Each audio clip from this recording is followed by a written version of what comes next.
الحمد لله رب العالمين والعاقبة للمتقين والصلاة والسلام الأتمان الأكملان على نبينا محمد وعلى آله وأصحابه ومن دعا بدعوته واتبع هديه إلى يوم الدين أما بعد.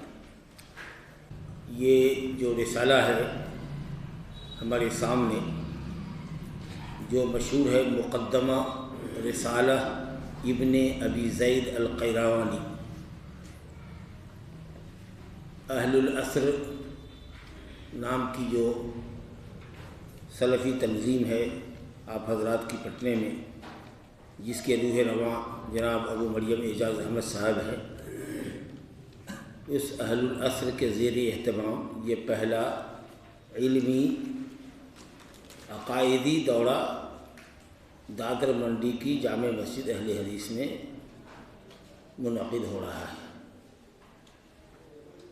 12 شعبان 1445 ہجری مطابق 23 فروری 2024 عیسوی بروز جمعہ بعد نماز مغرب. یہ رسالہ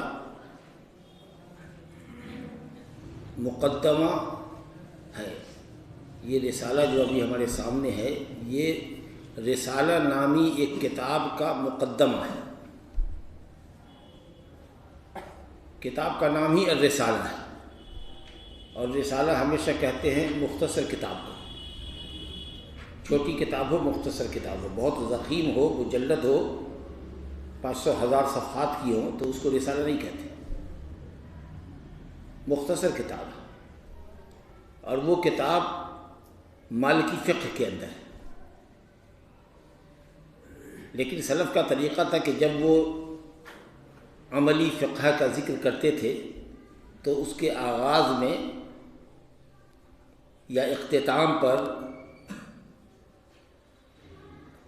اصل فقہ جو عقیدے کی فقہ ہے، جو عمل کے لیے بیس اور اساس ہے، اس کا بھی ذکر کیا کرتے تھے. ایسی سلف کے منہج کی پیروی کرتے ہوئے انہوں نے فقہی مباحث کو شروع کرنے سے پہلے چند ابواب متعین کیے ہیں عقائدی اہم نقطوں کو واضح کرنے کے لیے. اور یہی چیز آپ دیکھیے محدثین کے یہاں، امام بخاری رحمۃ اللہ علیہ کی صحیح الجامع دیکھیے، الجامع الصحیح للامام البخاری، پہلا باب ہی آپ کو ملے گا بدء الوحی، وحی کے آغاز کا کیسے ہوا، وحی کی صفت کیسے ہوتی تھی، وحی سے متعلق امور ذکر کیے گئے ہیں کیونکہ اللہ کی شریعت وحی الہی پر قائم ہے. پھر اس کے بعد ایمانیات کا ذکر ہے، اور اس کے بعد پھر چلے جائیے تو آخر میں کتاب الاعتصام بالکتاب والسنہ ہے، قرآن و سنت کو مضبوطی سے پکڑو. اس کے بعد کتاب التوحید کا بیان ہے. آخری جو کتاب ہے چیپٹر 96 یا 97 جو چیپٹر ہے، کتاب 96-97 کتابوں کا مجموعہ ہے بخاری شریف. تو آخری جو کتاب ہے ان کی وہ کتاب التوحید ہے. اسی طریقے سے آپ دیکھیے ابو داؤد کے اندر کتاب السنہ آپ کو مل جائے گی. تو اس طریقے سے محدثین کے یہاں بھی اعمال کے ساتھ عقائدی مباحث سے ذکر کیے جاتے تھے. انہوں نے فقہ کی کتاب لکھی اور اس کے آغاز میں کچھ عقیدے کے بڑے اہم مسائل ذکر کیے. اتنا مقبول یہ رسالہ ہوا کہ مؤلف کے زمانے سے لے کر آج تک 1100 سال سے زیادہ کی مدت ہو رہی ہے. یہ رسالہ نہ جانے کتنی مرتبہ پڑھا گیا، کتنی جگہ اس کی تشریح کی گئی، کتنی زبانوں میں اس کی تشریح کی گئی، مجھے اس کا صحیح بیورا نہیں. کتنی مقبول ہے یہ کتاب. اچھا، یہ کتاب جو انہوں نے شروع میں مقدمہ لکھا ہے، جس کو ابھی ہم تفصیل سے نہیں پڑھیں گے، اس میں انہوں نے کتاب کے لکھے جانے کا سبب بیان کیا ہے کہ مجھ سے میرے بعض احباب نے، دوستوں نے مطالبہ کیا کہ مکتب میں جو بچے ہمارے پاس آتے ہیں پڑھنے کے لیے، قرآن پڑھتے ہیں، دینیات پڑھتے ہیں، اور کچھ ابتدائی مسائل اور عقائد کی کتابیں پڑھتے ہیں، تو ہم ابن ابی زید سے انہوں نے گزارش کی کہ ہم آپ سے گزارش کرتے ہیں کہ ایک رسالہ امام مالک کی فقہ پر ترتیب دے دیجیے، مختصر رسالہ ہو جس کو ہم بچوں کو پڑھا سکیں مکتب میں، اور بچے اس کو سمجھ کر کے یاد بھی کر لیں. تاکہ آگے چل کر کے یہ مطولات پڑھیں گے، وہاں شرحیں پڑھیں گے تو نفس مسئلہ ان کو بچپن سے یاد ہوگا۔ جیسے یہ لوگ قرآن مجید کو یاد کراتے تھے، ویسے ہی متون کو، جو مختصر متون ہوا کرتی تھی، اس کو بھی کنٹھسٹ کرا دیتے تھے بچوں کو، جس سے بچوں کو آگے چل کر کے بڑی رغبت ہوتی تھی۔ تو انہوں نے کہا کہ ایسا ہم ضرور کریں گے، اچھی بات ہے۔ انہی کے ہم عصر عالموں میں سے جو عمر میں کم تھے، انہوں نے ابن ابی زید سے گزارش کی، چنانچہ انہوں نے فقہ کے اوپر ایک رسالہ لکھا، اور آپ کو حیرانی ہوگی کہ جو رسالہ لکھا ہے اس میں تقریباً 4000 مسائل کا ذکر کیا ہے، 400 نہیں، 4000 مسائل۔ اب آپ سوچئے کہ اس زمانے میں طلباء کے اندر کس قدر جوش ہوتا تھا اور کتنے عظیم الہمت ہوتے تھے، کتنے بہادر ہوتے تھے کہ مکتب میں پڑھنے والے 10 سال 12 سال 14 سال کے بچے 4,000 مسائل کو یاد کر لیتے تھے، جو آج بڑے بڑے لوگوں سے نہیں ہو سکتا۔ 10-20 مسئلے ہم کو یاد نہیں رہ سکتے، 4,000 مسائل۔ کتنے قوی ارادہ لوگ رہے ہوں گے۔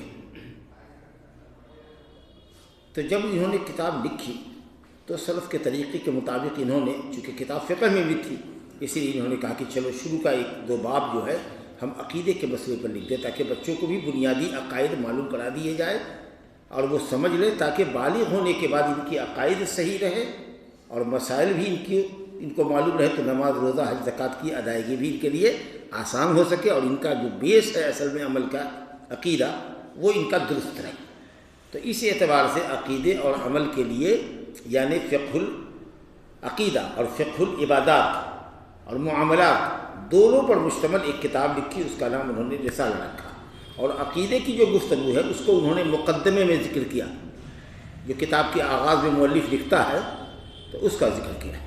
انہوں نے یہی شروع میں ذکر کیا ہے کہ لوگوں نے مجھ سے گزارش کی کہ بچوں کے لیے مکتب میں پڑھنے والے بچوں کو دے دیجیے تاکہ ان کو پڑھائے اور یاد کرائے، اور یہ بہرحال ان اساتذہ کی یا ایسے گارجین حضرات کی بڑی اچھی خوبی ہے اور ان کی خوش نصیبی ہے کہ اپنے بچوں کو وہ عقائد اور عبادات کی فقہ سے واقف کرانا چاہتے ہیں بچپن ہی میں، کیونکہ بچپن کی جو بات ہوتی ہے وہ دل میں ایسی اثر کرتی ہے جیسے پتھر پر لکیر ہو، اور وہ باپ اور وہ استاد، وہ اتالیق بہت قابل مبارکباد ہے جو بچوں کی تعلیم اور تربیت کی فکر صغر سنی سے ہی کرتا ہے،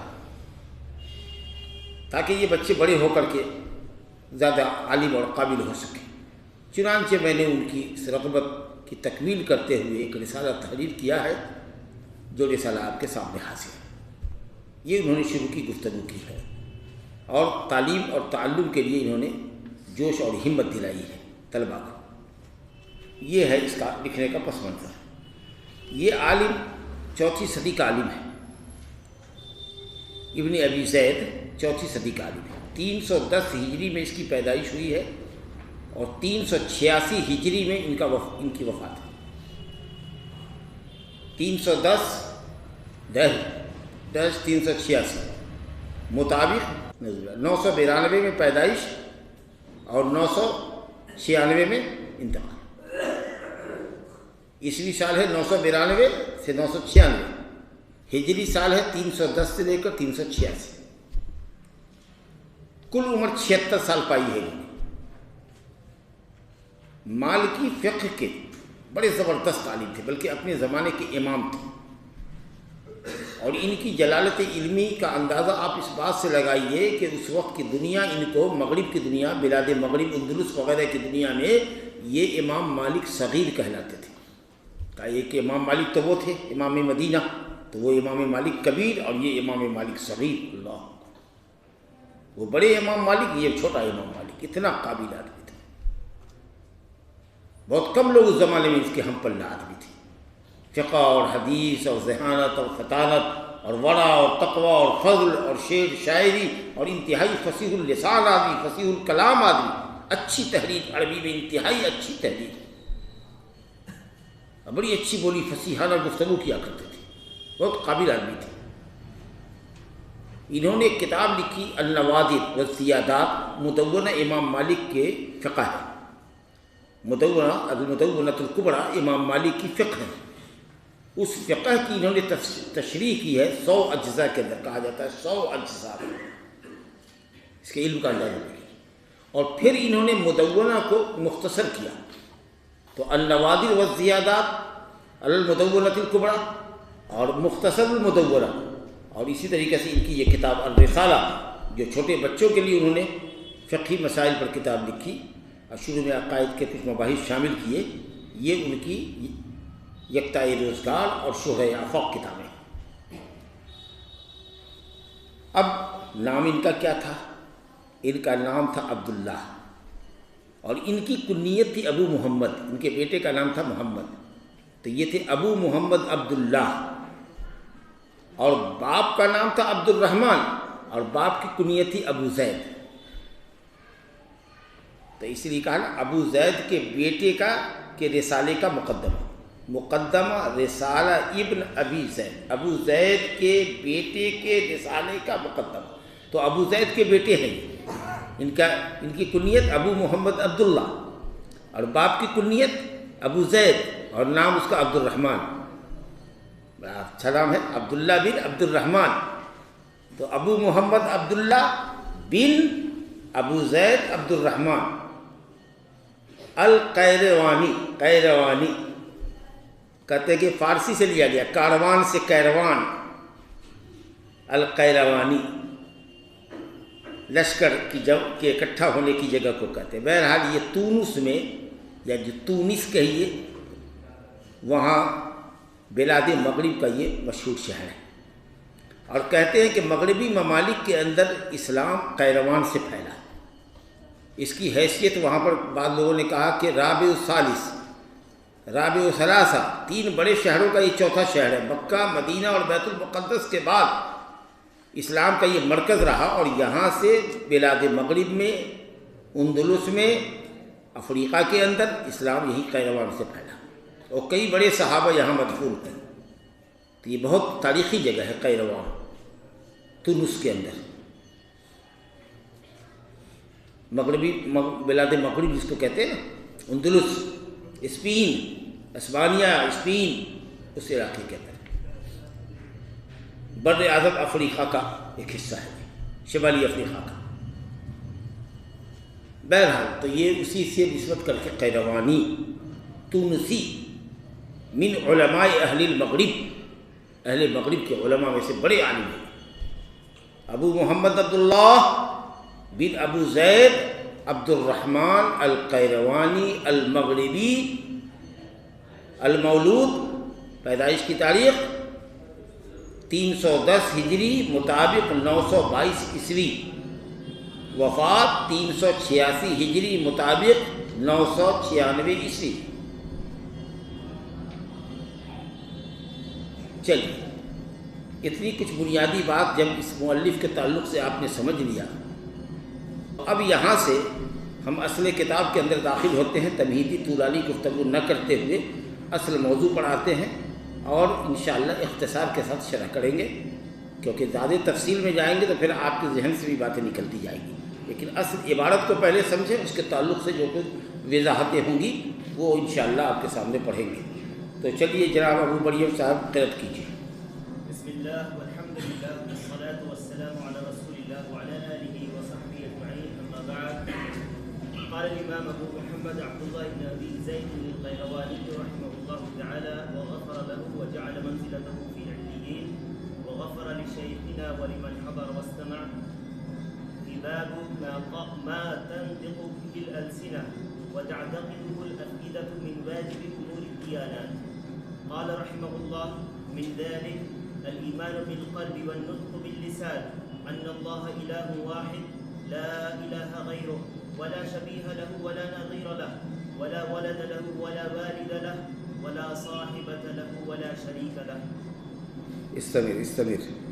ليس لأوليته ابتداء ولا لآخريته انقضاء، لا يبلغ كنه صفته الواصفون ولا يحيط بأمره المتفكرون. يعتبر المتفكرون بآياته ولا يتفكرون في ماهية ذاته ولا يحيطون بشيء من علمه إلا بما شاء. وسع كرسيه السماوات والأرض ولا يؤوده حفظهما وهو العلي العظيم. کفاک. ماشاء اللہ عرب طلباء کے طریقے پر قاری نے جنہوں نے ابھی ریڈنگ کی ہمارے لیے، انہوں نے امام مؤلف کے لیے اور مجھ ناچیز مدرس کے لیے اور آپ جملہ حاضرین کے لیے اللہ تعالیٰ سے رحمت اور اچھے توفیق کی اور ثواب کی دعا کی، اور اس کے بعد انہوں نے قرأت کی۔ باب ما تنطق، باب باندھا ہے، کتاب نہیں، باب، گویا کہ عقیدے میں یہ مستقل چیز نہیں ہے، مستقل کتاب کی حیثیت اس کی نہیں ہے، یہ فقہ میں لکھی گئی ایک کتاب جس کا نام رسالہ ہے، اس کا یہ ایک چیپٹر ہے، ایک باب ہے۔ کہتے ہیں باب ما تنطق بہ الالسنہ، السنہ لسان کی جمع ہے، اس چیز کا بیان جس کو ہم اپنی زبان سے ادا کرتے ہیں، وتعتقدہ الافئدہ، اور افئدہ فؤاد کی جمع ہے، جس کا دل اعتقاد کرتا ہے، من واجب امور الدیانات، من بیانیہ، دیانات مانے عقائد، عقائدی امور جو واجب ہیں، یعنی جن چیزوں کا عقیدہ ہمیں رکھنا ہے، جو اہم عقائد ہیں ہمارے، بنیادی طور پر ضروری ہے کہ ان چیزوں کو ہم دلوں میں مضبوط طریقے سے رکھیں، گانٹھ باندھ لیں۔ عقائد عقیدہ سے ہے، عقیدہ عقدہ سے ہے، جیسے گرہ مضبوط کی جاتی ہے، تو ان حقائق پر اپنے دل میں گرہ باندھ لیں، یعنی مضبوطی کے ساتھ اپنے دل کو اس کے اوپر مطمئن رکھیں اور زبان سے اپنے اس عقیدے کا اعتراف کریں۔ تو جب تک کسی چیز کا اعتقاد دل میں پیوست نہ ہو، مضبوط نہ ہو، اور اس عقیدے کا اظہار آپ کی زبان سے نہ ہو، اس وقت تک ایمان نہیں ہوگا۔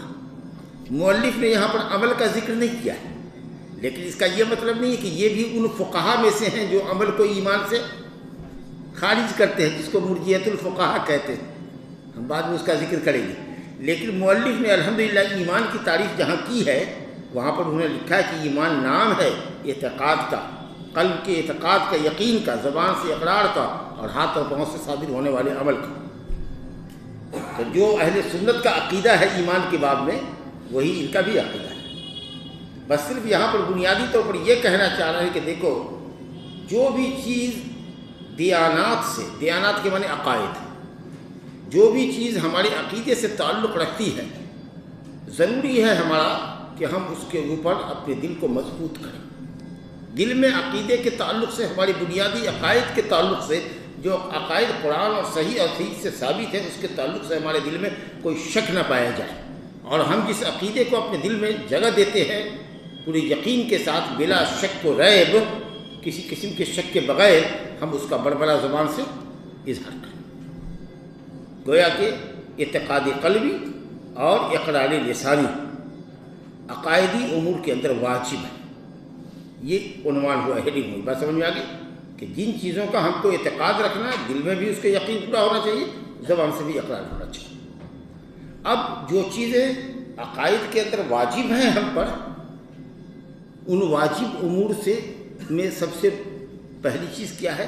فرمایا من ذالک، من ذالک امور الدیانات، عقائد کے امور میں سے ایک اہم چیز جس کا ہم کو اپنے دل میں عقیدہ رکھنا چاہیے مضبوط، اور زبان سے جس کا اقرار کرنا چاہیے، وہ ہے ایمان بالقلب والنطق باللسان۔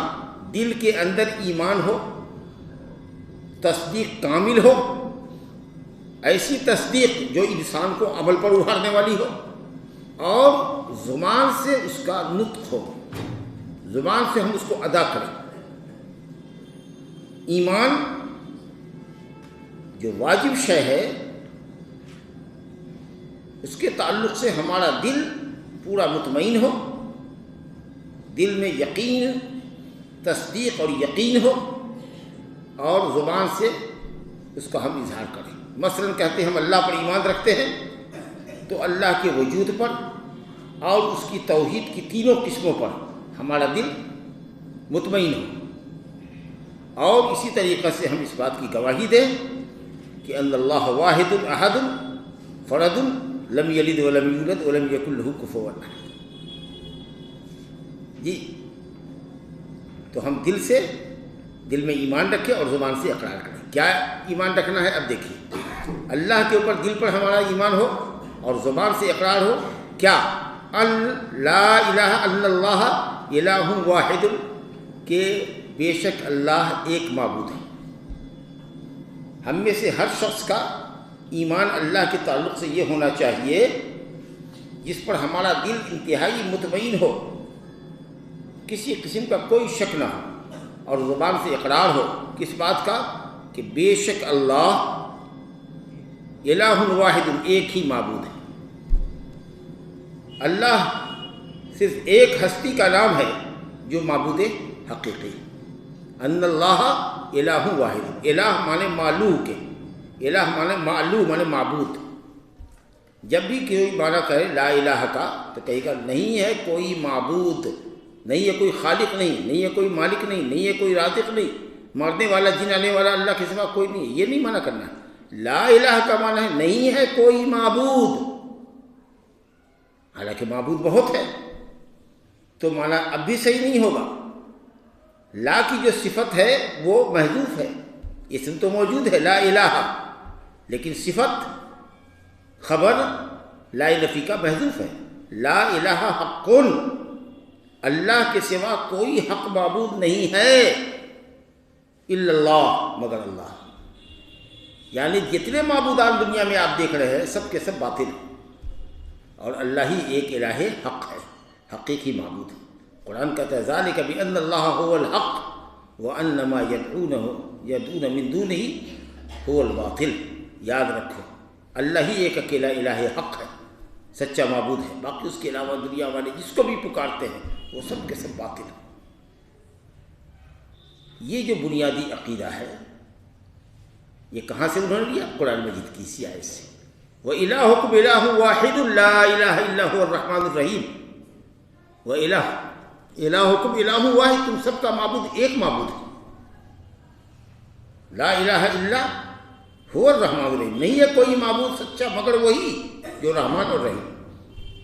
تو قرآن مجید کی آیت سے یہ عقیدہ انہوں نے اخذ کیا کہ اللہ ایک اکیلا سچا معبود ہے۔ بالکل واضح بات ہوگی۔ یہ معنی کہ کس چیز کا ہے؟ لا الہ الا اللہ، جو کلمہ توحید کی ہم گواہی دیتے ہیں اس میں کیا کرتے ہیں؟ پہلے نفی کرتے ہیں، لا الہ کوئی معبود نہیں ہے، یعنی سچا۔ نفی عام ہے تمام معبودوں کی، ٹوٹلی تمام معبودوں کی نفی کہ کوئی معبود حق ہے ہی نہیں۔ ثابت کر رہے ہیں معبود کی حیثیت سے کس کو؟ صرف ایک ذات کو، الا اللہ، لیکن ہاں اللہ ایک حق معبود ہے، بس اس کے علاوہ سب باطل ہے۔ تو نفی عام اور اس بات، نفی کی چیز ہوتی ہے اس بات، نفی کسی چیز کو نفی کرنا، انکار کرنا، اس بات کسی چیز کو ثابت کرنا۔ تو اللہ کے علاوہ کی نفی ہم نے کی عمومی طور پر بلا استثناء، کوئی معبود ہے ہی نہیں حق، انسان ہو، جن ہو، پہاڑ ہو، دریا ہو، آگ ہو، پودا ہو، زندہ ہو، مردہ ہو، کوئی بھی معبود حق ہے ہی نہیں۔ نفی عام، اس بات خاص، ایک خاص ہستی کو ہم نے خاص کیا عبادت کے لیے، وہ ہے اللہ۔ تو جو ہم مانا کرتے لا الہ حق، کوئی معبود حق نہیں ہے مگر اللہ، اسی مفہوم کو اس نے اس کلمے نے ادا کیا، ان اللہ الہ واحد، بے شک اللہ ایک ہی معبود ہے، لا الہ غیرہ، اس کے سوا کوئی معبود، کوئی سچا معبود نہیں ہے۔ یہ جملہ لا الہ غیرہ، لا الہ ان اللہ الہ واحد کی کیا ہے؟ تاکید ہے۔ جب آپ نے یہ کہا کہ بے شک اللہ کہ وہ ایک اکیلا ہے، اس کا سیدھا مطلب یہ ہوا کہ اس کے علاوہ کوئی معبود نہیں ہے۔ تو یہ جملہ پہلے جملے کی تاکید ہوئی۔ آپ سمجھیے بات کو، اللہ ایک اکیلا معبود ہے، اس کے علاوہ کوئی معبود نہیں۔ تو یہ جو بعد والا سینٹینس ہے یہ پہلے ہی معنی کو تاکید سے ثابت کر رہا ہے۔ اور دیکھیے آخر میں بھی کہا ہے وَلَا شَرِيكَ لَهُ، اس کا کوئی شریک نہیں ہے، اس کا کوئی ساتھی نہیں ہے، اس کا کوئی ساجی نہیں ہے، اس کا کوئی ہمسر نہیں ہے، اس کا کوئی پارٹنر نہیں ہے۔ تو جس کا کوئی پارٹنر نہ ہو وہ گویا کہ ایک اکیلا معبود ہے۔ تو یہ جملہ بھی لا شریک لہ بھی اسی پہلے جملے کی تاکید، آپ دیکھ رہے ہیں نا۔ تو لا الہ الا الہ، ان اللہ الہ واحد، بے شک اللہ ایک معبود ہے، اسی کی تاکید ہوئی۔ لا الہ غیرہ، اس کے علاوہ کوئی معبود نہیں۔ لا شریک لہو، اس کا کوئی شریک نہیں، وہ اکیلا ہے، تنہا ہے، ایک ہی معنی ہے۔ جیسے ہم کہتے ہیں لا الہ الا اللہ وحدہ لا شریک لہو، اللہ کے سوا کوئی معبود برحق نہیں ہے، وہ اکیلا ہے، تاکید ہوئی۔ لا شریک لہو، اس کا کوئی شریک نہیں ہے، تاکید در تاکید۔ اب لا الہ الا اللہ وحدہ لا شریک لہو میں وحدہ کس کی تاکید ہے؟ الا اللہ کی۔ اللہ شریک لہو کس کی تاکید ہے؟ اس کا کوئی شریک نہیں ہے، لا الہ کی۔ لا الہ کوئی معبود نہیں ہے، یہ سب باطل ہے، مگر اللہ جو ایک اکیلا ہے، تو وحدہ الا اللہ کی تاکید ہوئی، اللہ شریک لہو لا الہ کی تاکید ہوئی۔ سمجھ گئے؟ تو تاکید ہوئی۔ اب دیکھیے اچھی بات سمجھ میں آ گئی آپ کو کہ اللہ الہ حق، سچا معبود ایک ہے، اس کے علاوہ کوئی لائق بندگی نہیں ہے، جو بھی جس کی بھی بندگی کی جا رہی ہے وہ سب کے سب باطل ہے۔ اب یہاں پر 7 صفات لائے ہیں صاحب کتاب، صفات سلبیہ ہے، نفی کی ہے، نفی، بہت غور سے سنیے گا۔ کہا 7 صفات ہے، لا الہ غیرہ، اس کے علاوہ کوئی معبود نہیں، لا شبیہ لہ، اس کے مشابہ کوئی نہیں، لا نظیر لہ، اس کے ہم مثل ہم پلہ کوئی نہیں، لا ولد لہ، اس کا کوئی بچہ نہیں، بیٹا نہیں، بیٹی نہیں، لا والد لہ، اس کا ماں باپ نہیں، ولا صاحبۃ لہ، اس کی بیوی نہیں، ولا شریک لہ، اس کا کوئی پارٹنر نہیں۔ کیا چیزوں کی نفی ہے؟ 7 چیزوں کی نفی کی گئی۔ عقیدے کے اندر اللہ نے اپنے لیے جو صفات ثابت کی ہیں، اور رسول اللہ صلی اللہ علیہ وسلم نے اللہ کے لیے جو صفات ثابت کی ہے، ہم انہی صفات کو ثابت کریں گے، ہم اپنی طرف سے کوئی صفات ثابت نہیں کر سکتے۔ اسی طریقے سے اللہ اور اس کے رسول نے جن صفتوں کی اللہ سے نفی کی ہے، ہم انہی چیزوں کی نفی کریں گے، اپنی طرف سے نفی نہیں کریں گے۔ ایک تو تھوڑی یہ سمجھ لیجیے، صفات کو ثابت کرنے کے لیے اللہ کے لیے بھی دلیل چاہیے، اور جن چیزوں کی اللہ اور اس کے رسول نے اللہ سے نفی کی ہے اس کی بھی ہم نفی کریں گے۔ ایک تو یہ سمجھ لیجیے۔ دوسری چیز یہ سمجھ لیجیے کہ جن جن چیزوں کی، جن جن صفتوں کی اللہ سے نفی کی گئی ہے، ہم پر واجب ہے کہ اس ممنوع شے کی ضد کے کمال کو ثابت کریں۔ آپ سمجھے کہ نہیں؟ اس جس چیز سے منع کیا گیا اس کی ضد کے کمال کو ثابت کریں۔ اب آپ کو جیسے کہیں وَلَا يَظْلِمُ رَبُّكَ أَحَدًا، تیرا رب کسی پر ظلم نہیں کرتا، یہ صفت کون سی ہے؟ نفی ہے۔ کس چیز کی نفی اللہ سے کی گئی؟ ظلم کی۔ ظلم کی نفی کہی، اس کی ضد کے کمال کو ثابت کرو۔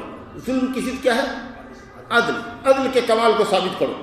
یہ کہو اس جملے سے کہ میرا رب کسی پر ظلم نہیں کرتا، ان اللہ لا یظلم مثقال ذرہ، میرا رب ذرہ برابر بھی ظلم نہیں کرتا، اس کا مطلب یہ کہ وہ کامل العدل ہے۔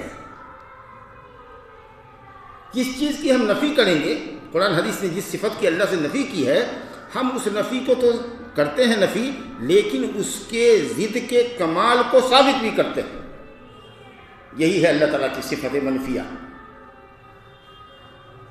کہتے ہیں قرآن مجید میں ہے وَمَا مَسَّنَا مِن لُغُوبٍ، اللہ کہتا ہے وَلَقَدْ خَلَقْنَا السَّمَاوَاتِ وَالْأَرْضَ وَمَا بَيْنَهُمَا فِي سِتَّةِ أَيَّامٍ وَمَا مَسَّنَا مِن لُغُوبٍ، تحقیق کہ ہم نے زمین اور آسمان کو اور درمیان کی دونوں چیزوں کو، آسمان اور زمین کے درمیان کی تمام چیزوں کو 6 دن میں پیدا کیا اور ہمیں تکان نہیں ہوئی۔ یہ کون سی صفت ہوئی؟ صفت نفی۔ کس چیز کی نفی کی؟ تکان کی، لغوب کی۔ جب ہم نے اپنے رب سے کہا کہ ہمارے رب کو کوئی تکان نہیں ہوتی، اس کا مطلب کیا ہوا کہ اللہ تعالیٰ ول پاور ہے، قادر مطلق ہے، وہ قادر مطلق ہے، جس چیز کو جیسے چاہے پیدا کر دے۔ تو جب ہم نے کہا کہ صاحب اللہ تعالیٰ کو تکان نہیں ہوتی ہے، تو اس کا مطلب کیا ہوا کہ اللہ تعالیٰ قادر مطلق ہے۔ سمجھ گئے؟ تو جو جو چیز کی یہاں نفی ہے اس کی کمال کا ضد ثابت کر دو۔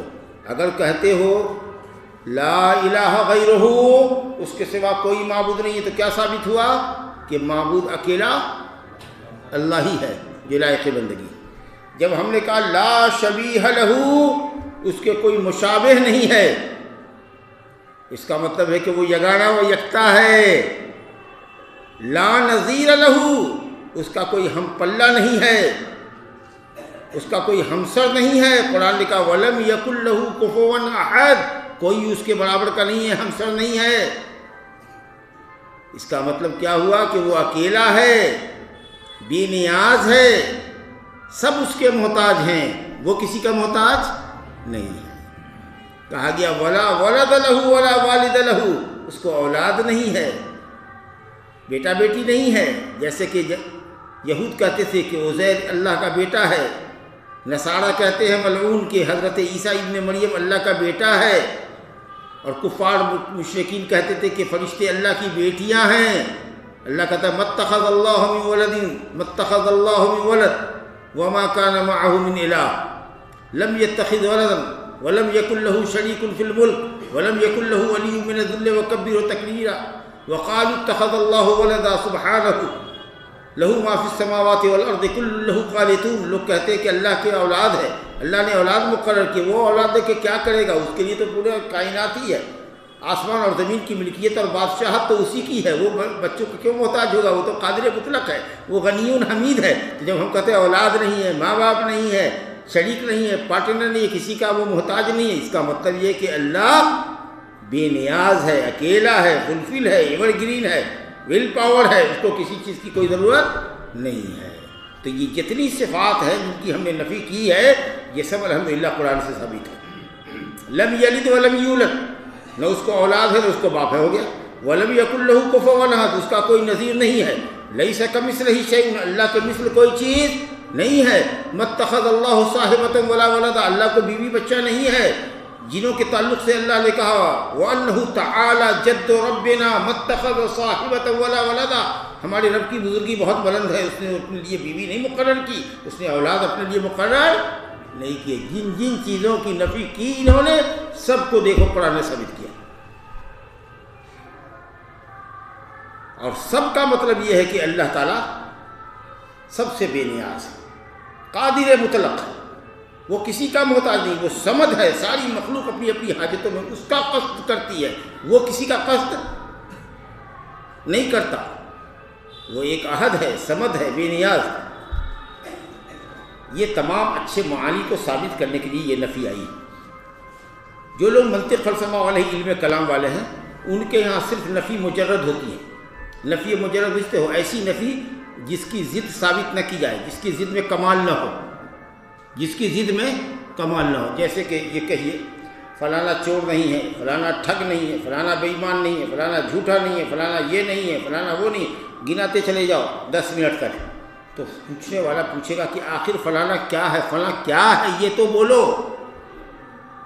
تو یہ جو لوگ اللہ تعالیٰ کی صفات کا انکار کرنے والے لوگ ہوتے ہیں نا، یہ کہتے ہیں اللہ کے پاس چہرہ نہیں ہے، اللہ کے پاس ہاتھ نہیں ہے، اللہ کے پاس پاؤں نہیں ہے، اللہ کے پاس پیٹ نہیں ہے، اللہ کے پاس ناک نہیں ہے، اللہ کے پاس آنکھ نہیں ہے، اللہ کے پاس بھوک نہیں ہے، اللہ کے پاس پیاس نہیں ہے، اللہ کو غصہ نہیں آتا، اللہ کو ہنسی نہیں آتی۔ یہ آپ کس چیز کی صفات بیان کر رہے ہیں؟ صرف نفی نفی نفی نفی نفی کر رہے ہیں۔ تو جس کی کوئی صفت نہیں ہو وہ تو دنیا میں کوئی چیز پائی ہی نہیں جاتی ہے۔ اس کا مطلب کہ آپ یہ کہنا چاہتے ہیں کہ اللہ موجود نہیں ہے، اللہ اپنی صفات بیان کرے اور آپ صرف نفی نفی کیجیے۔ تو یہ صرف نفی کرنا یہ نہیں ہے اللہ وہ نہیں ہے، اللہ وہ نہیں ہے، وہ نہیں ہے۔ اپنی طبیعت سے 1000 باتوں کو کہیں گے اللہ یہ نہیں، اللہ چوری نہیں کرتا، نعوذ باللہ، اللہ غلط نہیں کر سکتا، اللہ یہ نہیں کر سکتا، اللہ وہ نہیں کر سکتا۔ آپ شراب باتیں دیکھیے گا، فلسفی منطقی لوگ، علم کلام والے لوگ دیکھیے گا کرتے رہیے کرتے رہیں گے۔ لیکن سلف کا یہ طریقہ نہیں ہے، سلف انہی چیزوں کی اللہ سے نفی کرتے ہیں جن چیزوں کی نفی اللہ نے اپنی ذات سے خود کی ہے یا محمد صلی اللہ علیہ وسلم نے کی ہے، اور پھر بھی وہ نفی جب کرتے ہیں تو اس سے اس کی ضد کا کمال ثابت کرتے ہیں۔ جب ہم کہتے ہیں قرآن مجید کے متعلق کہ ذالک الکتاب لا ریب فیہ، اس کتاب میں کوئی شک نہیں ہے قرآن مجید میں، اس کا مطلب یہ کہ وہ کتاب حق مبین ہے، واضح حق ہے، اس میں جب کوئی شک ہی نہیں ہے تو یہ بالکل سچی اور پکی کتاب ہے۔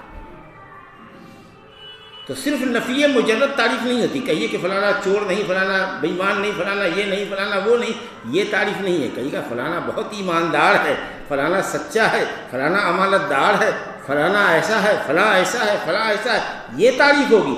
صرف صبح سے شام تک یہ فلاں یہ نہیں ہے، فلاں یہ نہیں ہے، فلاں یہ نہیں ہے، فلاں یہ نہیں ہے، تو آخر میں یہ سوال ضرور کوئی کہے گا کہ آخر فلاں کیا ہے؟ جب یہ سب نہیں ہے تو ہے کیا؟ یہ سوال تو آئے گا ہی۔ تو صرف نفی یہ تعریف نہیں ہوتی. وہ نفی تعریف ہوتی ہے جو اپنے ضد کے کمال کو ثابت کرے. اگر کہتے کہ اللہ تھکتا نہیں اس لیے کہ وہ قادر مطلق ہے، اللہ سوتا نہیں ہے اس لیے کہ وہ کامل الحیات ہے، اللہ کو اونگ نہیں آتی اس لیے کہ وہ ان لقائص سے پاک ہے. اگر وہی سو جائے گا تو دنیا کا کیا حال ہو جائے گا؟ آپ سمجھ رہے ہیں؟ تو جن جن چیزوں کی نفی کرتے ہیں سلف علماء، وہ وہی چیزیں ہوتی ہیں جو قرآن و حدیث سے ثابت ہوتی ہیں اور اس کے اپوزٹ معنی کا کمال ثابت ہوتا ہے. میرا خیال ہے کہ یہ بات سمجھ میں آپ کو آ گئی ہوگی. اس کے بعد آگے فرمایا گیا لیس لأوليته ابتداء ولا لآخریته انقضاء. کیا بات ہے؟ کہا اللہ کی اولیت کی کوئی ابتدا نہیں. کسی چیز کی جہاں سے اگر ابتدا ہوتی ہے، مثال کے طور پر آپ کو مثال دے رہے ہیں، جیسے یہ ٹیبل ہے ہمارے سامنے، اس کی ابتدا ہے ایک جگہ سے لے کر ایک جگہ تک، اس سے آگے اس کی ابتدا نہیں. تو اللہ کی ابتدا، اولیت کی کوئی ابتدا نہیں. ایسا نہیں کہ اللہ کسی دور میں نہیں تھا پھر وہ ہوا. وہ ہمیشہ سے ہے، ازل سے. ابتدا نہیں ثابت کر سکتے ہم، کہاں سے بگننگ اسٹارٹ ہے یہ ہم بیان ہی نہیں کر سکتے. اس سے پہلے کوئی چیز تھی ہی نہیں، کبھی عدم نے، نہ ہونے نے اس کو چھوا بھی نہیں. وہ ہمیشہ سے، اور کب تک رہے گا اس کی انتہا بھی نہیں. ہمیشہ رہے گا، ہمیشہ سے اور ہمیشہ رہے گا. کیا بات کہی؟ لیس لأولیتہ، وہ کب سے ہے، اول ہے، وہ اول شے اللہ ہے، اس سے پہلے کوئی چیز نہیں. اور وہی آخر ہے. کب تک آخر رہے گا؟ اس آخر کے بھی ختم ہونے کی کوئی مدت نہیں ہے. اسی کو ہم لوگ کہتے ہیں کہ اللہ ازل سے ہے اور ابد تک رہے گا، بولتے ہیں نا. اچھا دیکھیے، اسی بات کو امام طحاوی نے ذکر کیا ہے قدیم بلا ابتدائی. قدیم میں وہ اللہ قدیم ہے، اس کی کوئی ابتدا نہیں. یہ لفظ قدیم کہیں اللہ تعالیٰ کا نام نہیں ہے. یہ علم کلام کے طریقے پر آیا کہ اللہ قدیم ہے. قدیم قرآن میں نہیں آیا.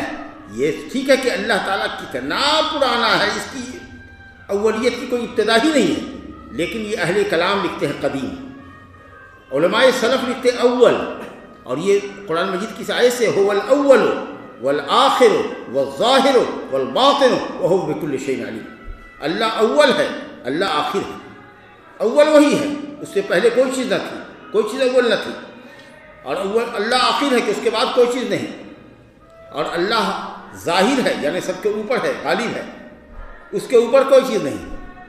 اور اللہ باطن ہے، اس کے نیچے کوئی چیز نہیں. کیا مطلب؟ اللہ باطن ہے یعنی اللہ رب العالمین سے کوئی بھی چیز پوشیدہ نہیں ہے. اس دیوار کو کے پیچھے کیا ہے ہم نہیں دیکھ رہے، دروازہ بند ہے ہم نہیں دیکھ رہے، لیکن کوئی دیوار، کوئی پہاڑ، کوئی دریا، کوئی سمندر، کوئی فضا اللہ رب العالمین کو اور اس کی مخلوق کو ایک دوسرے سے دور نہیں کر سکتی. اللہ اپنی مخلوق سے قریب ہے، وہ دیکھ رہا ہے. وہ دیکھ رہا ہے تحت الثری میں بھی، 7 طبق زمین کے نیچے بھی اگر کوئی کیڑا چھوٹا سے چھوٹا جو کھلی آنکھوں سے دیکھا نہیں جا سکتا ہے، وہ اگر کہیں ریگ رہا ہے، رب العالمین عرش کے اوپر سے دیکھ رہا ہے. علو کے ہوتے ہوئے بھی وہ دونوں ہے، اپنے بندوں سے بہت قریب ہے، اور قریب ہو کر کے بھی وہ علو ہے، اس کی ذات عرش کے اوپر ہے، لیکن اس کا علم، اس کی بصارت ہر چیز کو دیکھ رہی ہے، ہر چیز کو سن رہی ہے. لیس دونہ شیء، کوئی چیز اس سے حجاب میں نہیں ہے، کوئی چیز اس سے حجاب میں نہیں ہے. دیکھو تفسیر اچھی سے، یہی ہے سلف کی تفسیر. هو الاول فليس قبله شيء، وہی اول ہے، اس سے پہلے کوئی چیز ہی نہیں. وهو الآخر، وہ آخر ہے، اس کے بعد کوئی چیز نہیں. وهو الظاہر، غالب، فوق العرش، اللہ تعالیٰ تمام مخلوقات کے اوپر اللہ کا عرش، اس کے اوپر رب العالمین. وليس دونه شيء وهو الباطن، اور وہ باطن ہے کہ اس سے کوئی چیز چھپی ہوئی نہیں ہے. پوشیدہ سے پوشیدہ چیز بھی اللہ کے سامنے ظاہر ہے. لا الہ الا اللہ. اب یہ دیکھ لیجئے کہ یہ دونوں جو جملے ہیں، اول اور آخر، یہ اللہ کا نام ہے اور قرآن سے لیا انہوں نے. دیکھ لیجیے، اس کی امام طحاوی بھی سلفی ہے، عقیدے میں سلفی عالم ہے، لیکن انہوں نے کہا قدیم بلا ابتدائی. لیکن انہوں نے یہ قدیم کا لفظ استعمال نہیں کیا، کیونکہ اللہ تعالیٰ قرآن اور حدیث میں کہیں بھی اللہ رب العالمین کی صفت اور نام قدیم نہیں ہے. قدیم تو صفت آئی ہے چاند کی، والقمر قدرناہ منازل حتی عاد کالعرجون القدیم. لیکن اللہ کے لیے لفظ آیا ہے الاول. تو ان کی سلفیت دیکھیے، ابن ابی زید کی سلفیت دیکھیے، کہ یہ کہتے ہیں هو الاول، وہی لفظ استعمال کیا ہے جو قدیم کے معنی میں اہل کلام والے استعمال کرتے ہیں، منطق فلسفہ والے، اسی معنی کو لفظ اول قرآن ادا کر رہا ہے جس لفظ کو انہوں نے لیا ہے، جبکہ انہوں نے لکھا ہے قدیم بلا ابتداء۔ سمجھ رہے ہیں؟ تو کہا کہ لیس لاولیتہ ابتداء، اس کی اولیت کی کوئی ابتدا نہیں، اس کی آخریت کی کوئی انتہا نہیں۔ تب اگر کوئی آپ سے سوال کرے ٹھیک ہے جنت اور جہنم ہمیشہ رہے گی کہ نہیں رہے گی؟ یہ تو ٹھیک ہے کہ جنت کی ابتدا ہے، اللہ نے جب سے پیدا کیا تب سے جنت وجود میں آئی، اس سے پہلے جنت نہیں تھی۔ لیکن جو جنتی جنت میں جائے گا، جہنمی جہنم میں جائے گا، جنت اور جہنم بھی کیا فنا ہو جائے گی؟ تو آپ کہیے گا کہ نہیں، وہ بھی ہمیشہ ہمیش کے لیے رہے گی۔ تو کوئی اگر آپ سے یہ پوچھے کہ ٹھیک ہے بھائی جنت اور جہنم تو اول شے نہیں، اس کی اولیت کی تو ابتدا ہے کہ وہ کب سے پیدا کی گئی، لیکن اس کی بھی آخریت کی انتہا نہیں ہے کہ کب تک وہ رہے گی، ہمیشہ ہمیشہ رہے گی۔ تب کیا جواب آپ دیجیے گا؟ کہیے گا کہ دیکھو اللہ کی آخریت کہ وہ آخر تک ہے، کہ کبھی اس کو انتہا نہیں ہے، یہ اللہ کی ذاتی صفت ہے، اور جنت اور جہنم کے اندر یہ صفت کہ وہ ہمیشہ رہے گی، کبھی ختم نہیں ہوگی، یہ اللہ نے اس کو یہ صفت عطا کی ہے کہ اے جنت تو میرے نیک بندوں کا ٹھکانہ ہے، تو کبھی ختم نہ ہوگی، اے جہنم تو کافروں اور مشرکین کا دائمی ٹھکانہ ہے، تو بھی ختم نہیں ہوگی۔ یہ دائمیت، یہ جو ہمیشگی ہے، یہ اللہ پاک نے اپنی اس مخلوق کو عطا کی۔ تو اللہ کے اندر آخریت کے وہ ہمیشہ آخر تک رہے گا، ازل سے ابد تک رہے گا، یہ اس کی ذاتی صفت ہے، اور جنت اور جہنم کو عطا کردہ یہ صفت اللہ تعالیٰ کی طرف سے عطا کردہ صفت ہے۔ الحمدللہ۔ کہتے ہیں آگے لا یبلغ کنہ صفتہ الواصفون، کیا بات ہے، اللہ تعالیٰ کی صفتوں کو بیان کرنے والے اس کی کنہ کو یعنی حقیقت کو نہیں پہنچ سکتے۔ اللہ رب العالمین کی صفتوں پر اہم اہل سنت والجماعت کا ایمان اور یقین ہے کہ اللہ رب العالمین نے اپنے لیے اور محمد صلی اللہ علیہ وسلم نے اللہ کے لیے جو صفات ثابت کی ہیں، ان صفات کو ہم ثابت کریں، ان کو ان کے حقیقی معانی پر محمول کریں، اللہ کو کسی مخلوق سے تشبیہ نہ دیں۔ اگر اللہ کہتا ہے کہ بل یداہ مبسوطتان، اس کے دونوں ہاتھ کھلے ہوئے ہیں، تو ہم یہ تو ثابت کریں کہ اللہ کے دونوں ہاتھ ہیں، اور یہ کہ وہ کھلے ہوئے ہیں یعنی عطا کر رہے ہیں، مٹھی بند نہیں کر رکھی ہے اس نے۔ لیکن ہم یہ گفتگو نہیں کر سکتے کہ کیسے ہے۔ اگر کیسے کو بتا دیں کہ کس کی طرح سے ہے، تو ہم اللہ کو اس کی مخلوق سے تشبیہ دینے والے ہو جائیں گے، ہمارا ایمان ضائع ہو جائے گا، ہم کافر ہو جائیں گے۔ اور اگر یہ کہہ دیں کہ اللہ کو ہر عیب سے پاک کرنا ہے، تو یہ کہہ دو کہ اس کے لیے ہاتھ ہی نہیں ہے، تو ہم کہیں گے کہ تم نے قرآن مجید کی آیت کا انکار کر دیا، اللہ کے کلام کا انکار کر دیا۔ اللہ کہتا ہے اس کے دو ہاتھ ہیں اور دونوں کھلے ہوئے، تم کہتے ہو ہاتھ ہی نہیں، تو تم نے صفات باری کا انکار کر دیا، تو تم بھی کافر ہو گئے۔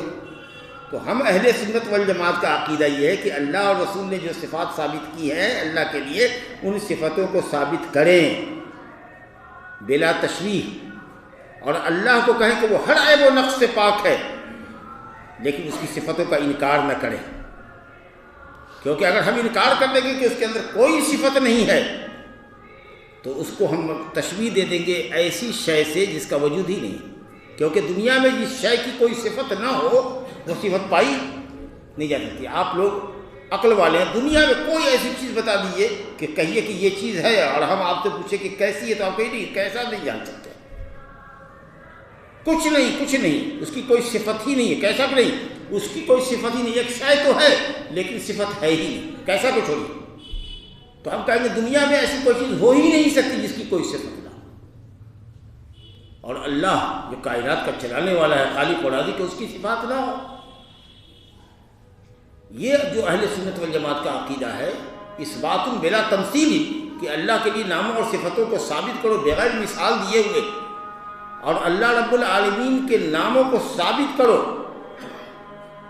انکار مت کرو، حقیقی معنی سے اس کو پھیر کر کے باطل اور غلط معنی کی طرف اس کا معنی نہ لے جاؤ۔ اللہ کے لیے ہاتھ ہے تو تم کو ہاتھ نہیں، قدرت ہے۔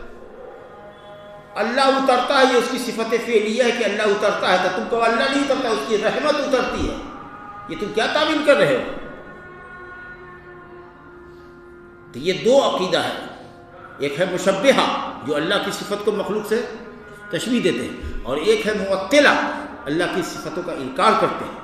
ان کو کیا ہے کہ اگر ہم ثابت کر دیں گے تو تشبیہ لازم آئے گی، سوال آئے گا ہی کہ اللہ کے لیے ہاتھ ہے تو کیسا؟ ارے بے وقوف ہو، ہم تم سے پوچھیں کہ اللہ کی ذات ہے، تو یہی معطلہ جہمیہ معتزلہ کہتے ہیں کہ ہاں اس کی ذات ہے۔ ہم کہیں گے کیسی؟ تو کہیں گے یہ نہ پوچھو کیسی، تو ہم بھی یہی کہیں گے کہ اللہ کے لیے صفات ہیں لیکن یہ نہ پوچھو کیسی۔ تو جب اللہ کی ذات ثابت کرتے ہو تو دنیا کی دوسری ذاتوں سے، آدمی سے، گھوڑے سے، گدھے سے، کسی سے اس کی ذات مشابہ نہیں ہے، تو اللہ کے لیے بھی ثابت کرو کہ وہ ہنستا ہے، وہ غصہ ہوتا ہے، وہ اترتا ہے، وہ چڑھتا ہے، کیسے؟ اس کا سوال مت کرو کہ جو بات تم ذات میں کہہ رہے ہو وہی صفات میں کہہ رہے ہو۔ لیکن اگر تم کہو گے کہ اس کی کوئی صفات نہیں ہے تو ہم یہ کہیں گے کہ تم تو اس کو معدوم شے سے تشبیہ دے رہے ہو، ایسی شے سے جس کا کوئی وجود ہی نہیں ہو سکتا، کیونکہ دنیا میں اگر کوئی چیز وجود ہے، اگر کسی چیز کا وجود ہے تو لازماً اس کی کوئی نہ کوئی صفت ہوگی۔ تو دونوں فرقے گمراہ ہو گئے، جس نے ثابت کر کے اللہ کی صفات کو بندوں سے تشبیہ دی وہ بھی کافر، اور جس نے اللہ تعالیٰ کے صفات کا انکار کر دیا وہ بھی کافر۔ عقیدہ اہل سنت والجماعت کیا ہے کہ اللہ کے لیے ناموں کو ثابت کرو اور اللہ کو ہر عیب اور نقص سے پاک رکھو، بس۔ اور یہ تھیوری خود قرآن مجید کی اس آیت سے ہے جو سورہ شورى میں اللہ نے بتایا لیس کمثلہ شیء وہو السمیع البصیر، اس کے مثل کچھ بھی نہیں، کچھ بھی نہیں، کوئی بھی اس کے مثل نہیں ہے۔ دیکھا مثلیت کی، مشابہت کی نفی کی نا، اور دو نام اللہ نے ثابت کیا، وہ بہت سننے والا، بہت دیکھنے والا ہے۔ تو اللہ نے اپنے لیے تو نام صفت کو ثابت کیا، صفت بصر اور صفت سمع، دیکھنے اور سننے کی صفت کو ثابت کیا، لیکن کہا کہ کیسے سنتا ہے، یہ کسی مخلوق کے مثل اور مشابہ نہیں ہے۔ تو معلوم ہوا کہ ہم کو اللہ کے لیے صفات ثابت کرنا ہے اور اس کو مخلوق کی مشابہت سے بھی بچانا ہے، اور جب مخلوق کی مشابہت کا واقعی میں سوال نہیں آئے گا تو پھر نقص اور عیب لگانے والی بات ہی نہیں ہوگی سرے سے، لہذا انکار کی کوئی ضرورت ہی نہیں رہ جائے گی۔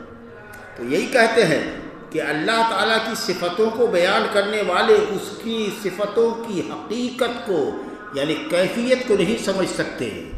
معنی تو سمجھتے ہیں ہم کہ اللہ اترتا ہے تو اوپر سے کوئی چیز اترنے نیچے آتی ہے تو اس کو اترنا کہتے ہیں، نیچے سے اوپر چڑھنے کو چڑھنا کہتے ہیں۔ ہنسنے کا معنی تو ہم بوجھتے ہیں، ضحک کے معنی ہنسنا، لیکن یہ سوال نہ کرو کہ کیسے۔ حضرت امام مالک سے پوچھا نا کسی نے، مشہور قول ہے کہ اللہ عرش پر مستوی ہے، کہا ہاں عرش پر ہے مستوی، بلند ہے، یہ تو معلوم ہے، لیکن کیفیت اس کے استوا کی مجہول ہے۔ ایمان لانا اس پر واجب ہے اور سوال کرنا کیفیت کا بدعت ہے۔ الحمدللہ۔ تو اللہ تعالیٰ کی صفتوں کو بیان کرنے والے کنہ مانے حقیقت سے مراد کیفیت، معنی نہیں۔ ہم اللہ تعالیٰ کے معنی کو سمجھتے ہیں، عربی زبان ہے، زبان میں ڈکشنری ہے، اس کا معنی ہماری زبان میں ٹرانسلیشن ہے، ہم معنی سمجھتے ہیں، حقیقی معنی پر ان صفات کو محمول کرتے ہیں، مخلوق سے مشابہت نہیں دیتے، اور مخلوق کی مشابہت جب ہم دیں گے نہیں تو اللہ تعالیٰ کے لیے عیب اور نقص کا کوئی سوال ہی پیدا نہیں ہوگا، سمجھ گئے؟ تو اسی لیے ہم ثابت کرتے ہیں اور عیب سے پاک کرتے ہیں۔ البتہ ہم کس چیز کو سونپتے ہیں اللہ کی طرف؟ کچھ لوگ کہتے ہیں یہ سلفی لوگ مفوضہ ہیں، سونپتے ہیں اللہ کی طرف اس کی صفات کو۔ کس چیز کو سونپتے ہیں؟ کیفیت کو، کیفیت کا یوں سونپتے ہیں، کیسے اترتا ہے، کیسے چڑھتا ہے، کیسے ہنستا ہے، کیسے غصہ ہوتا ہے، کیسے حیا کرتا ہے وہ، یہ کیسے کا سوال ہم نہیں جانتے، کیونکہ اللہ نے بتائی نہیں، رسول نے بتائی نہیں، تو ہم غیب کی باتیں اپنی طرف سے کیسے بولیں گے؟ تو ہم کیفیت نہیں جانتے ہیں، لیکن جو اس نے بتایا ہے کہ وہ ہنستا ہے، غصہ ہوتا ہے، حیا کرتا ہے، تو اس پر ہمارا ایمان ہے، اس کا انکار نہیں کر سکتے۔ وَلَا يُحِيطُ بِأَمْرِهِ الْمُتَفَكِّرُونَ، اللہ اکبر۔ اور اللہ کے عوامر چاہے کونیہ قدریہ ہو، کائنات میں جو فیصلے ہوتے ہیں اللہ کے، بندوں کی جو تقدیریں ہوتی ہیں، اور اللہ تعالیٰ کے جو شرعی احکام ہیں اور ان احکام کے اندر جو حکمتیں ہیں، المتفکرون، جتنا بھی غور کرنے والے، جتنے دماغی لوگ ہیں، سب کے سب بھی بیٹھ جائیں تو اللہ رب العالمین کے حکموں کا، چاہے وہ قدری ہو یا شرعی اور دینی حکم ہو، اور ان حکموں کے اندر جو اللہ کی حکمت ہے، ان حکمتوں کو کوئی بھی غور کرنے والا اپنے احاطے میں، اپنے شمار میں، اپنے گھیرے میں لے نہیں سکتا۔ قرآن نے کہا کہ اگر ساتوں سمندر کی روشنائی بنا دو اور دنیا کے سارے درختوں کا قلم بنا لو پھر بھی اللہ کے کلمات نہ لکھ سکو گے، روشنائیاں ختم ہو جائیں گی، قلم ٹوٹ جائے گی۔ وَلَوْ أَنَّ مِنْ شَجَرَةٍ مِّنْ أَقْلَامٍ وَالْبَحْرُ يَمُدُّهُ مِنْ بَعْدِهِ سَبْعَةُ أَبْحُرٍ مَا نَفِدَتْ كَلِمَاتُ اللَّهِ۔ سارے سمندر خشک ہو جائیں گے لیکن اللہ تعالیٰ کے کلام کو لکھا نہیں جا سکتا، اس کے حکموں کو لکھا نہیں جا سکتا۔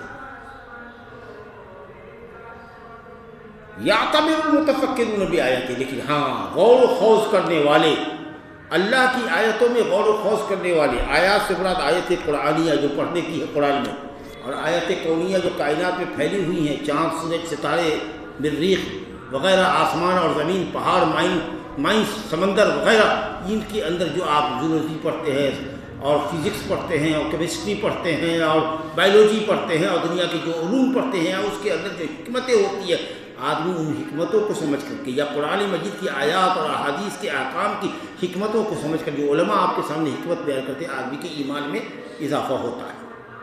لیکن اس کا یہ مطلب نہیں کہ اگر کسی چیز کی حکمت ہم نہ سمجھیں تو ہم کہیں کہ نہیں بھائی یہ بات ہماری عقل کو اپیل نہیں کرتی ہے، اس کی حکمت سمجھ میں نہیں آ رہی ہے۔ اس لیے اللہ کا کوئی بھی حکم بغیر حکمت کے نہیں ہے، چاہے تم سمجھو یا نہ سمجھو۔ یہ الگ بات ہے کہ سمجھنے کے بعد عمل کا جذبہ بڑھتا ہے، لیکن مومن کی شان اور صفت یہ ہے، انما کان قول المؤمنین اذا دعوا الی اللہ ورسولہ لیحکم بینہم ان یقولوا سمعنا واطعنا واولئک هم المفلحون، کہ مومن کو صرف یہی چاہیے کہ جب اللہ اور اس کے رسول کی طرف بلایا جائے تو بلا چنی چرا کہہ کہ ہم نے سنا اور اطاعت میں لگ گئے۔